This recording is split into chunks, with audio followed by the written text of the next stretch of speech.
Extra ingat kung babiyahe ngayong holiday season. Nag-viral nga kailan lang ang kwento tungkol sa isang taxi scam.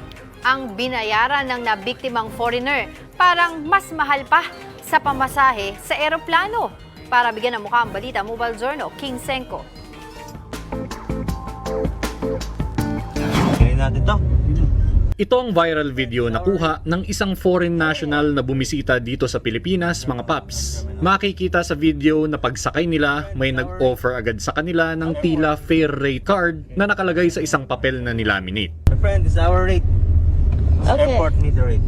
May nakasulat ditong Airport Accredited Regular Taxi Service Meter Rate at nilagyan pa ng logo ng Department of Tourism at NAIA. Pero ang mas nakakagulat sa card na ito ay ang hanggang 11,500 pesos per person na pamasahe patungong Terminal 1. Hindi na nakita pa sa video kung ano ang naging reaksyon ng mga biktima. Pero ayon sa post ng uploader, nasa 10,000 pesos per person daw ang kanilang binayaran. Nakakabahala dahil pambibiktima ito doon sa ating mga bisita, no? Lalo na yung mga foreigners, King. At ang batas naman natin dyan, mayroon tinatawag na Joint Administrative Order 2014-01. Ibig sabihin yan, kumapalo na yun doon sa tinatawag natin na overcharging. No? Ang mahuhuli na sasakyang pampubliko na sobrang maningil ay may multa na 5,000 pesos sa unang violation, 10,000 pesos at 30 days na pagka-impound naman ng sasakyan sa pangalawang offense, at 15,000 pesos na may kasama pang cancellation ng prangkisa naman sa pangatlong offense. Sa aming pagtatanong-tanong, hanggang ngayon ay di lang sa mga dayuhan nangyayari ito,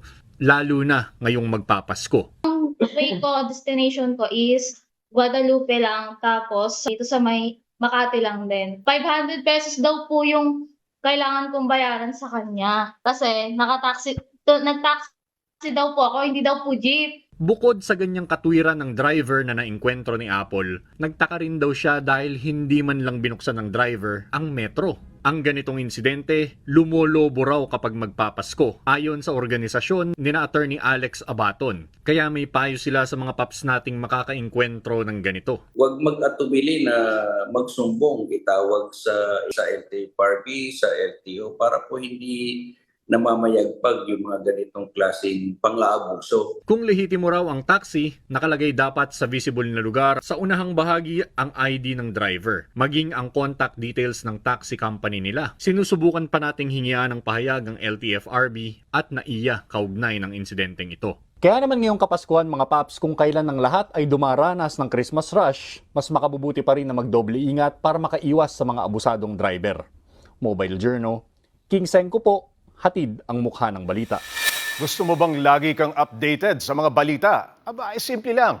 Mag-subscribe ka na dito sa 1PH. I-click mo lang ang subscribe button at notification bell para hindi ka nahuhuli sa mga balitang dapat mong malaman.